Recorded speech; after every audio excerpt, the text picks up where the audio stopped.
Hello বন্ধুরা, আজকে আইলো আঙ্গ দিল্লি 2 নম্বর দিন। আমরা মানে যেন থাকতাছি এন থেকে মানে বুগলে কিছু দেখবার গেতাছি। যে বা আঙ্গ বুগলে আছে পার্লিয়ামেন্ট হাউস, তারপরে লাল কিল্লা, কুতুব মিনার, যন্তর মন্তর, তারপরে পার্লিয়ামেন্ট হাউস, ইন্ডিয়া গেট।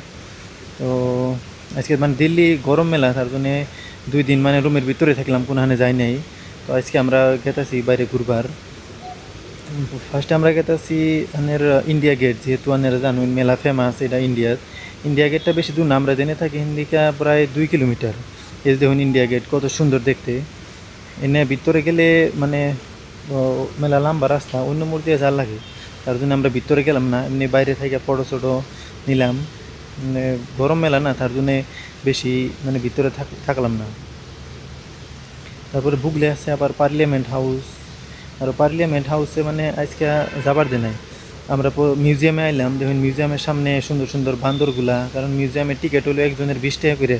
আর আমরা টিকিট সিকিট কাটে ভিতরে গেলাম। দেখুন ভিতরে মানে যত আগের দিনের মুঘলের বস্তুপাতি আছে সব মানে দেখলাম। দেখবা লাগা মানে অনেক ভালো। এটা হলো পার্লিয়ামেন্ট, কারণ পার্লিয়ামেন্ট আজকে যাওয়ার এলাও নাই, কারণ যেহেতু নরেন্দ্র মোদীর মিটিং চলতেছে, তার জন্যে আঙ্গো গেটের থেকে মানে বাই করে দিছে। তো দেখা শেষ, আমরা এখন হোটেলে ঘুরে গেতেছি। হ্যাঁ, কারণ যেহেতু আমরা আমরা এনে 7 দিনের জন্য হোটেল বুক করছি।